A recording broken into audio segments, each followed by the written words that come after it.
Hay verdades que no se dicen con facilidad, no porque sean falsas, sino porque son demasiado cercanas. Verdades que no escandalizan por fuera, pero que inquietan profundamente por dentro. Verdades que no hacen ruido, pero que, cuando se comprenden, obligan a detenerse y a mirarse con honestidad. En la vida espiritual, no todo lo peligroso se presenta de forma evidente. Hay pecados que gritan, que se notan, que dejan huellas visibles, y hay otros que caminan en silencio, que no levantan sospechas, que incluso pueden convivir con una vida religiosa activa. Estos últimos son precisamente los más difíciles de reconocer y muchas veces los más destructivos. Jesús lo dejó claro en el Evangelio: cuando uno se acerca a sus palabras con atención, descubre algo que sorprende. Fue profundamente misericordioso con quienes habían caído de manera visible, pero extraordinariamente firme con quienes se creían justos. Fue compasivo con los pecadores públicos, pero implacable con la soberbia religiosa. No porque amara menos a unos que a otros, sino porque sabía dónde estaba el verdadero peligro. Por eso no resulta exagerado afirmar que hay algo que, espiritualmente, es 1000 veces peor que el adulterio. No porque el adulterio no sea grave, sino porque hay un pecado que mata algo mucho más profundo: la capacidad de reconocer la propia necesidad de Dios. El adulterio rompe una alianza humana, el orgullo espiritual rompe la relación con la gracia, y cuando la gracia deja de actuar, todo se vuelve estéril, aunque por fuera parezca correcto. Jesús nunca trató con desprecio a la mujer sorprendida en adulterio, nunca la expuso, nunca la humilló, nunca la redujo a su error. La defendió, la protegió y la envió a empezar de nuevo. Pero cuando tuvo delante a los fariseos, a los maestros de la ley, a los expertos en religión, a los que conocían cada norma y cada precepto, su tono cambió radicalmente. No fue suave, no fue diplomático, no fue complaciente. Ustedes son como sepulcros blanqueados, les dijo. Por fuera se ven limpios, pero por dentro están llenos de muerte. Estas palabras no estaban dirigidas a personas alejadas de Dios, estaban dirigidas a personas profundamente religiosas, personas que oraban, ayunaban, enseñaban, corregían, guiaban a otros, personas convencidas de estar del lado correcto. Y ahí está la clave. El mayor peligro espiritual no es el pecado que se reconoce, sino el pecado que se justifica. No es la caída que se llora, sino la autosuficiencia que no se cuestiona. No es el error cometido, sino la certeza de no necesitar conversión. Por eso Jesús fue tan duro, porque la soberbia espiritual no duele, no avergüenza, no incomoda hasta que es demasiado tarde. Se instala lentamente, se disfraza de convicción, se viste de rectitud, se apoya en el cumplimiento externo, y mientras tanto el corazón se va endureciendo. Este pecado no suele confesarse porque casi nunca se percibe como pecado. Se manifiesta como criterio, como discernimiento, como fidelidad a la verdad. Pero en el fondo lo que produce es distancia, juicio, frialdad, incapacidad de misericordia. Y aquí conviene detenerse, no para señalar a otros, sino para mirarse uno mismo. Porque el orgullo espiritual no siempre aparece en grandes gestos. Muchas veces se expresa en pensamientos silenciosos, en comparaciones internas, en juicios rápidos, en la sensación de estar mejor que otros, en la incapacidad de reconocer errores propios, mientras se detectan con facilidad los errores ajenos. Aparece cuando la fe deja de ser encuentro y se convierte en identidad rígida, cuando la religión deja de ser camino y se transforma en frontera, cuando la verdad se usa como arma, no como luz. Jesús no condenó el conocimiento, ni la fidelidad, ni la coherencia. Lo que confrontó fue la ausencia de humildad, porque sin humildad incluso la verdad se vuelve opresiva. El orgullo espiritual crea una ilusión peligrosa. Hace creer que uno ya llegó, que ya entendió, que ya cumplió, que ya no necesita aprender ni corregirse ni dejarse tocar. Y cuando una persona cree que ya no necesita conversión, su vida espiritual comienza a morir lentamente. No de un día para otro, no con escándalos, no con rupturas visibles. Muere en la rutina, en la repetición vacía, en la oración sin asombro, en la lectura sin escucha, en el servicio sin amor. Muere cuando se sigue haciendo todo lo correcto, pero sin corazón. Y lo más grave es que esto puede suceder dentro de la iglesia. Puede suceder en personas comprometidas, activas, responsables. Personas que cumplen pero ya no se conmueven, personas que sirven pero ya no aman, personas que hablan de Dios pero ya no se dejan hablar por Él.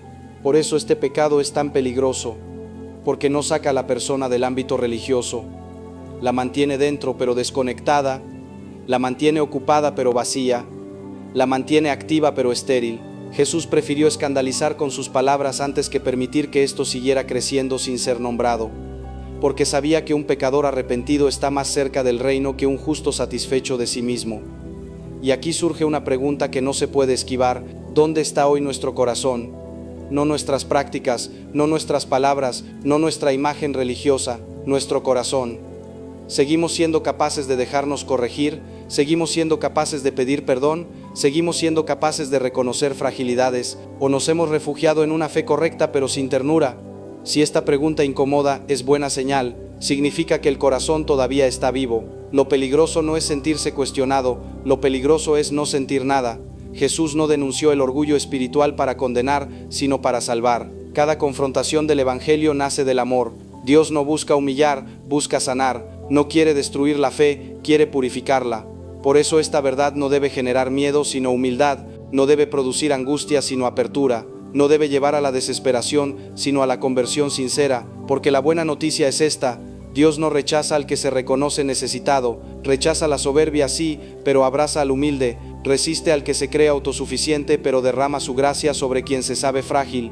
Y mientras haya humildad, siempre hay camino de regreso. Y es que cuando la fe se vuelve costumbre y el corazón se endurece, hay un momento en la vida espiritual en el que uno corre un riesgo silencioso, el riesgo de acostumbrarse a Dios, acostumbrarse a la oración, acostumbrarse a los ritos, a las palabras, a los gestos. Y cuando algo sagrado se vuelve costumbre, empieza a perder su capacidad de transformar, no porque Dios cambie, sino porque el corazón deja de sorprenderse. El orgullo espiritual no aparece de golpe, no se anuncia, no llega con escándalo, se instala poco a poco como una capa fina que va cubriendo la sensibilidad interior. Al principio casi no se nota, después empieza a sentirse como una seguridad excesiva, como una tranquilidad falsa que no nace de la confianza en Dios, sino de la comparación con los demás. Yo no soy como ellos, yo cumplo, yo hago las cosas bien. Y sin darse cuenta, la relación con Dios deja de ser un encuentro vivo para convertirse en un sistema de méritos. Esto es muy sutil pero muy real. Cuando la fe se transforma en una lista de cosas que hago bien, el centro deja de ser Dios y pasa a ser el propio desempeño espiritual. Ya no se ora para encontrarse con el Señor, sino para confirmarse a uno mismo que sigue siendo buen creyente. Ya no se sirve por amor, sino por identidad. Ya no se escucha la palabra para dejarse interpelar, sino para reafirmar lo que ya se piensa. Ahí comienza el endurecimiento del corazón. Jesús lo vio con claridad en los fariseos, personas profundamente religiosas, disciplinadas, coherentes externamente, personas que ayunaban, diezmaban, cumplían la ley con exactitud, y sin embargo algo estaba profundamente roto en su interior. No era su conducta externa, era su corazón. Habían dejado de necesitar a Dios, no de palabra, sino en la práctica. Se habían convertido en expertos en religión, pero habían perdido la capacidad de asombro, de compasión, de misericordia. Sabían mucho, pero amaban poco, corregían mucho, pero comprendían poco, y Jesús no pudo callar ante eso, porque cuando la fe pierde misericordia, deja de ser fe. Cuando la verdad se separa del amor, deja de ser verdad salvadora. Cuando la justicia se vuelve fría, deja de ser justicia de Dios. Aquí es donde este pecado se vuelve 1000 veces peor que el adulterio, porque el adulterio suele quebrar la conciencia, el orgullo espiritual la anestesia, el adulterio suele generar culpa, el orgullo espiritual genera autojustificación, el adulterio puede llevar al arrepentimiento, el orgullo espiritual lleva a la ceguera. El gran problema no es equivocarse, el gran problema es no poder reconocer que uno se equivoca, y esto tiene consecuencias muy concretas en la vida espiritual.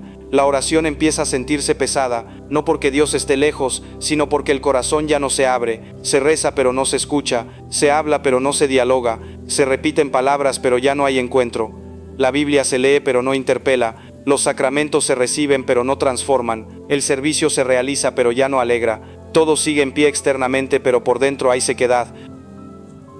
Y aquí aparece una de las señales más claras de este pecado, la pérdida de la capacidad de autocrítica espiritual.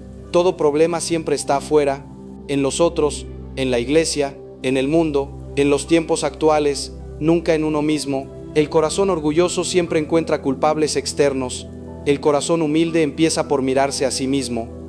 Por eso Jesús contó la parábola del fariseo y el publicano. El fariseo oraba dando gracias porque no era como los demás. El publicano no se atrevía ni a levantar la mirada. ¿Quién salió justificado? No el que cumplía todo, sino el que reconocía su necesidad. Dios no se deja impresionar por currículos espirituales. Dios mira el corazón, y el corazón que se cree autosuficiente se cierra a la gracia. Este pecado también se manifiesta en la forma de mirar a los demás. El creyente orgulloso se vuelve juez. Analiza, clasifica, mide, compara. Decide quién merece, quién no. Quién está bien, quién está mal. Quién es digno, quién no.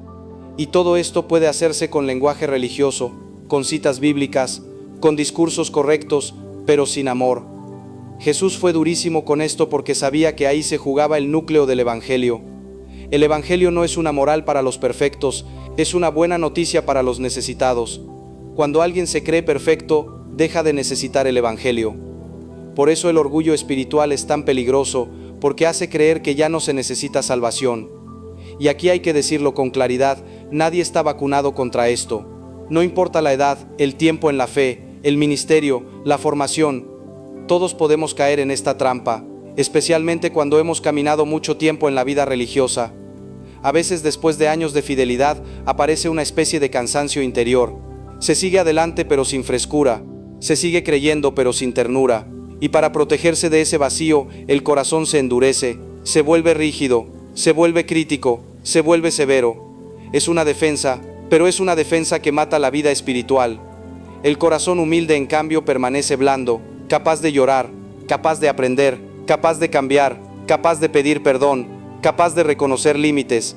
Por eso Jesús dijo que el reino pertenece a los pobres de espíritu, no a los impecables, sino a los conscientes de su pobreza interior. Y aquí aparece una verdad fundamental: Dios no se aleja del pecado reconocido, se aleja del orgullo que no se reconoce, no porque deje de amar, sino porque respeta la libertad. La gracia no entra donde no se la necesita. Si hoy esta reflexión toca algo por dentro, no es para generar angustia, es para abrir una puerta. Dios siempre confronta para sanar, siempre señala para salvar, siempre corrige porque ama. Y mientras haya un mínimo deseo de humildad, el camino sigue abierto. Uno de los mayores engaños de la vida espiritual es la sensación de estar del lado correcto, no porque no exista el bien y el mal, ni porque la verdad sea relativa, sino porque cuando esa certeza se instala sin humildad, se convierte en una trampa peligrosa. El corazón empieza a apoyarse más en su propia rectitud que en la misericordia de Dios. El orgullo espiritual no dice abiertamente no necesito a Dios, dice algo mucho más sutil: yo ya sé cómo funciona esto. Y cuando alguien cree que ya lo sabe todo, deja de escuchar. Cuando alguien cree que ya llegó, deja de caminar. Cuando alguien cree que ya está bien, deja de convertirse. Jesús no tuvo problema con las personas que estaban lejos, confundidas o heridas. Su mayor confrontación fue con quienes estaban convencidos de estar bien, con quienes se sentían seguros por cumplir, por conocer, por pertenecer. Porque esa seguridad, cuando no nace de Dios, termina construyendo muros interiores. El creyente orgulloso no suele ser consciente de su orgullo. Al contrario, suele verse como alguien firme, coherente, fiel, y muchas veces lo es externamente. El problema no está en la fidelidad exterior, sino en la dureza interior, en la incapacidad de dejarse tocar, en la resistencia a reconocer fragilidades. Este tipo de orgullo crea una espiritualidad defensiva. Todo lo nuevo se percibe como amenaza, toda pregunta se vive como ataque, toda corrección se interpreta como persecución. El corazón ya no discierne desde la paz, sino desde el miedo a perder control. Y aquí ocurre algo muy delicado: la fe deja de ser confianza y se vuelve trinchera. En lugar de ser un camino de encuentro, se transforma en una posición que hay que defender. En lugar de abrirse al otro, se levanta para juzgarlo. Jesús nunca presentó la verdad como un arma, la presentó como una luz. Pero cuando la luz se usa para señalar sin amor, deja de iluminar y empieza a herir. El orgullo espiritual también se manifiesta en la dificultad para pedir perdón. No porque no se cometan errores, sino porque cuesta reconocerlos. Siempre hay explicaciones, siempre hay justificaciones, siempre hay razones. El corazón se protege para no quedar expuesto. Sin embargo, el Evangelio es profundamente claro: nadie se salva por tener razón, sino por dejarse amar. Nadie se transforma por defender su imagen, sino por reconocer su verdad. Por eso Jesús insistía tanto en la humildad, no como un valor decorativo, sino como una condición espiritual esencial. Sin humildad la fe se vuelve rígida. Sin humildad la oración se vuelve monólogo. Sin humildad la religión se vuelve ideología. Aquí está una de las señales más claras de este pecado: cuando una persona pierde la capacidad de pedir ayuda, cuando ya no necesita consejo, cuando ya no se deja acompañar, cuando se vuelve impermeable a la corrección. El corazón humilde, en cambio, sigue aprendiendo toda la vida, sigue dejándose formar, sigue reconociendo límites, no se escandaliza de su fragilidad, porque sabe que Dios actúa precisamente ahí. Por eso este pecado es tan peligroso, porque crea una falsa paz, una paz que no nace del espíritu, sino del control, una paz que no es fruto de la confianza, sino de la autosuficiencia. Y cuando esa falsa paz se rompe, el golpe es fuerte. Muchas crisis de fe no nacen de la duda, sino del orgullo herido. Cuando la imagen que uno tenía de sí mismo se desmorona, el corazón no sabe qué hacer. Jesús quiso evitar eso. Por eso habló con tanta claridad, porque sabía que una fe construida sobre la propia rectitud no resiste las pruebas profundas de la vida. El adulterio, el error visible, la caída evidente, muchas veces obligan a tocar fondo, y tocar fondo, aunque duela, puede ser el comienzo de algo nuevo. El orgullo espiritual, en cambio, impide tocar fondo, mantiene a la persona flotando en una superficie cómoda pero falsa. Por eso es 1000 veces peor, porque no duele hasta que ya no queda nada por dentro. Aquí es donde el Evangelio vuelve a ofrecer esperanza. Jesús no denuncia para destruir, sino para rescatar. Cada vez que señala el orgullo, abre al mismo tiempo un camino de humildad. Cada vez que desenmascara la dureza, invita a la ternura. Dios no quiere creyentes impecables, quiere corazones abiertos, no quiere expertos en religión, quiere hijos que confíen, no quiere jueces, quiere testigos de misericordia. Y si hoy alguien se reconoce en estas palabras, no es para condenarse, es para volver a la sencillez, volver a la verdad, volver a decir con el corazón desarmado: Señor, aquí estoy, enséñame otra vez, porque mientras haya humildad la gracia sigue actuando. Hay una señal que revela con claridad cuando el orgullo espiritual ya ha comenzado a echar raíces profundas en el corazón: la pérdida de la misericordia. No de palabra, no en el discurso, sino en la mirada interior. Cuando una persona empieza a endurecerse por dentro, lo primero que se apaga no es la fe, sino la compasión. Jesús fue muy claro en esto. Él no midió la cercanía a Dios por la cantidad de normas cumplidas, sino por la capacidad de amar. Y cuando esa capacidad se enfría, algo esencial se ha perdido, aunque todo lo demás parezca estar en orden. El corazón orgulloso suele justificar su dureza con argumentos aparentemente nobles. Dice que es defensa de la verdad, que es claridad moral, que es fidelidad al Evangelio. Pero en el fondo lo que se ha debilitado no es la verdad, sino el amor, y una verdad sin amor deja de ser cristiana. Jesús jamás separó la verdad de la misericordia, nunca relativizó el bien ni el mal, pero tampoco permitió que la justicia se convirtiera en condena. Por eso cada vez que alguien era expuesto, Jesús se acercaba. Cada vez que alguien era señalado, Él protegía. Cada vez que alguien caía, Él levantaba. En cambio, el orgullo espiritual hace lo contrario. Señala, clasifica, distancia. Mira al otro desde arriba. Se posiciona como observador moral, no como hermano, y ahí se rompe algo muy profundo, la conciencia de que todos estamos necesitados de gracia. Este pecado se manifiesta cuando una persona empieza a escandalizarse más por el pecado ajeno que por su propia falta de amor, cuando duele más que otro no cumpla que reconocer la propia dureza, cuando se pierde la capacidad de llorar con el que sufre pero se conserva la facilidad para juzgar. Jesús contó una parábola muy sencilla pero tremendamente reveladora, la del buen samaritano. 2 personas religiosas pasan de largo frente al herido. Cumplían la ley, conocían a Dios, tenían responsabilidades espirituales, pero no se detuvieron. El único que se acercó fue el que no pertenecía al grupo correcto. Esto debería hacernos pensar, porque la fe que no se detiene ante el sufrimiento no es fe evangélica, es una estructura vacía. El orgullo espiritual endurece el corazón porque le hace olvidar una verdad fundamental: todos estamos heridos, todos necesitamos ser levantados, todos hemos sido salvados gratuitamente. Nadie puede presentarse delante de Dios como acreedor, todos somos deudores de misericordia.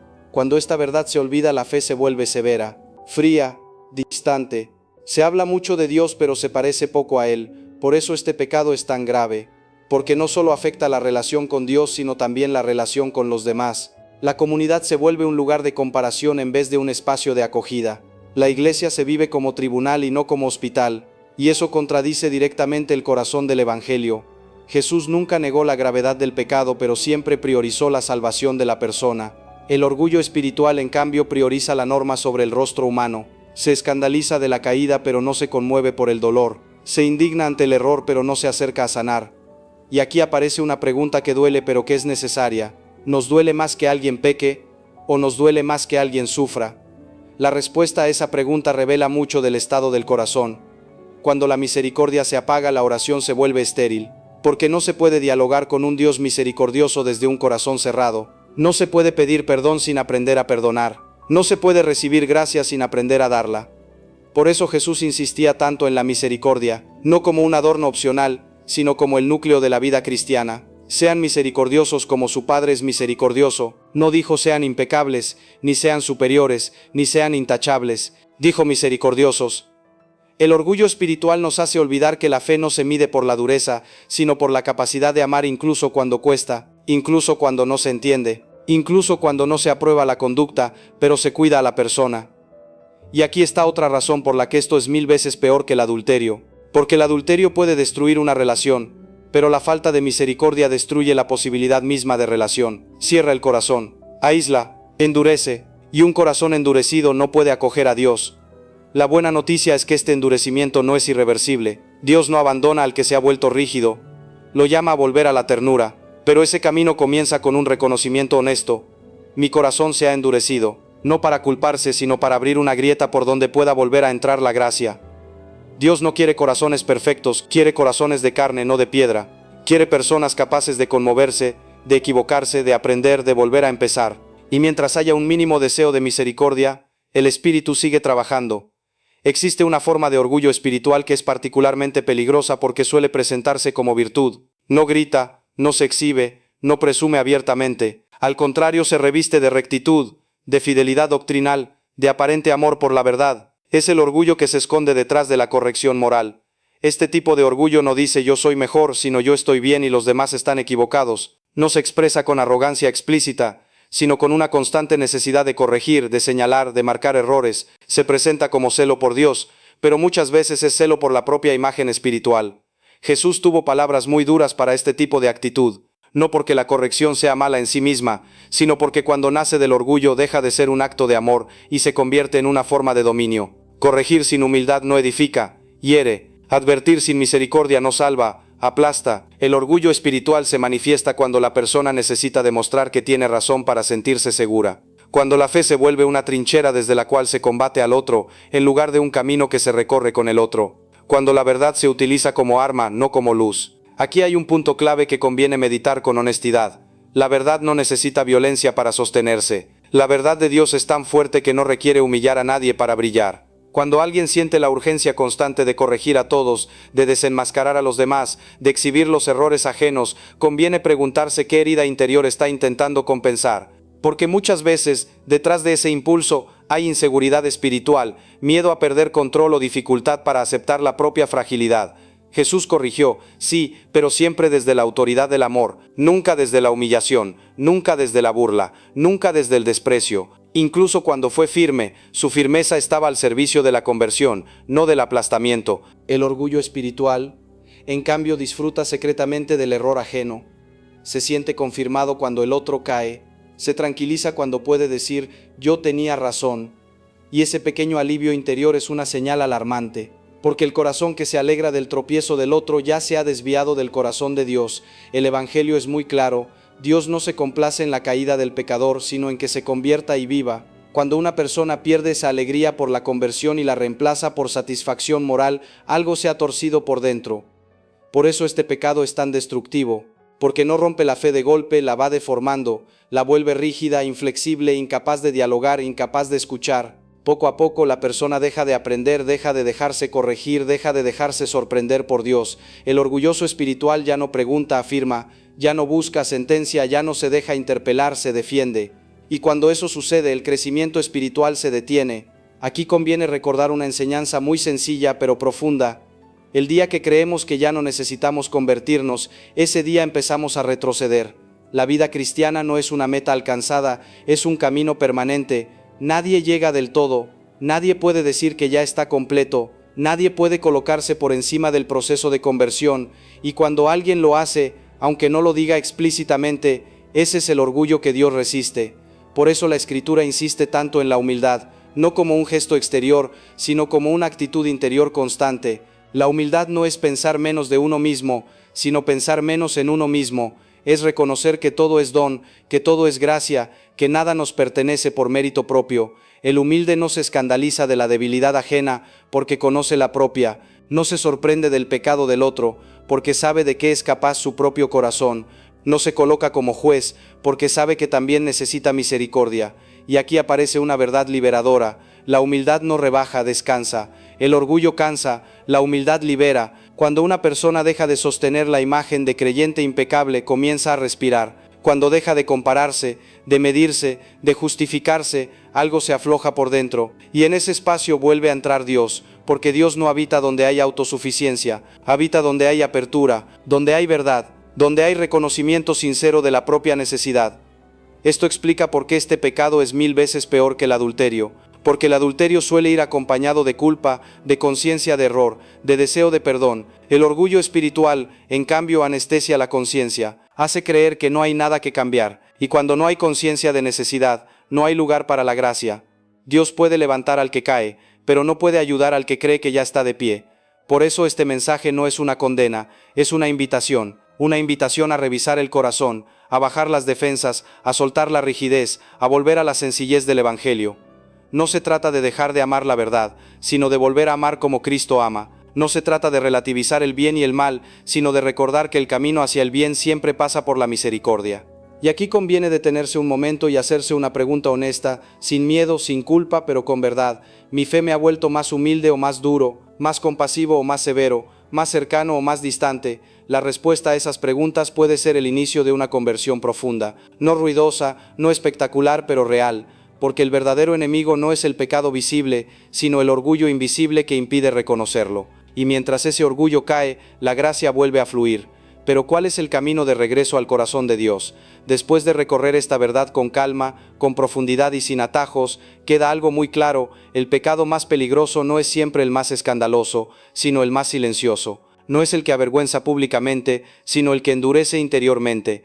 No es el que rompe relaciones humanas, sino el que rompe la relación con Dios sin que la persona se dé cuenta. Por eso se ha dicho, y se sostiene con firmeza, que esto es 1000 veces peor que el adulterio. Porque el adulterio suele despertar conciencia, culpa, necesidad de perdón. El orgullo espiritual, en cambio, adormece el alma. Hace creer que todo está bien cuando todo se está secando por dentro, y un corazón que no siente necesidad de Dios es un corazón en grave peligro. Este mensaje no ha sido para señalar a nadie, ni para generar miedo, ni para alimentar culpas inútiles. Ha sido para despertar, para iluminar zonas del corazón que muchas veces evitamos mirar, porque Dios no confronta para destruir, confronta para salvar, no expone para humillar, expone para sanar. Si algo de lo que has escuchado te incomodó, no lo rechaces. Esa incomodidad puede ser gracia, puede ser el Espíritu Santo tocando una fibra profunda, invitándote a volver a lo esencial, porque Dios no quiere creyentes perfectos, quiere creyentes verdaderos. No busca apariencias impecables, busca corazones humildes. El orgullo espiritual se rompe cuando una persona vuelve a colocarse en su lugar, criatura amada, frágil, necesitada de misericordia. Se rompe cuando dejamos de compararnos y empezamos a mirarnos con verdad. Se rompe cuando dejamos de juzgar y comenzamos a pedir perdón. Se rompe cuando entendemos que todo lo que somos y tenemos es don. Y aquí hay una promesa que nunca falla. Dios jamás rechaza un corazón humilde. Jamás. Aunque haya caído muchas veces, aunque haya errado el camino, aunque haya endurecido el alma. Cuando hay humildad verdadera, la gracia desborda. Tal vez hoy no necesitas hacer nada espectacular.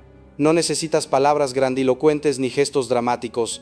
Tal vez solo necesitas una oración sencilla, dicha desde lo profundo. Señor, límpiame por dentro, quita de mí todo orgullo, devuélveme un corazón humilde, dócil, misericordioso. No quiero parecer bueno, quiero ser tuyo. Eso basta para que Dios empiece a obrar, porque el Evangelio no es una escalera para subir por encima de otros, es un camino para bajar al propio corazón y dejar que Dios lo transforme. No es una vitrina para exhibirse, es un hospital para sanar, no es un lugar para demostrar superioridad, es un espacio para aprender a amar. Si este mensaje te ha tocado, no lo dejes pasar, no sigas como si nada. Dios te está llamando no a hacer más cosas, sino a ser más verdadero, no a endurecerte, sino a ablandarte, no a juzgar más, sino a amar mejor. Y recuerda esto, guárdalo como una verdad firme: Dios no resiste al pecador arrepentido, Dios resiste al soberbio que no reconoce su necesidad. Que hoy sea un día de regreso, un regreso silencioso pero profundo, un regreso al Evangelio sencillo, un regreso al corazón humilde de Cristo. Porque cuando el orgullo cae, el cielo se abre, y cuando el corazón se humilla, Dios vuelve a habitar. Que el Señor te conceda un corazón nuevo, una fe viva y una humildad que te acerque cada día más a Él. Amén.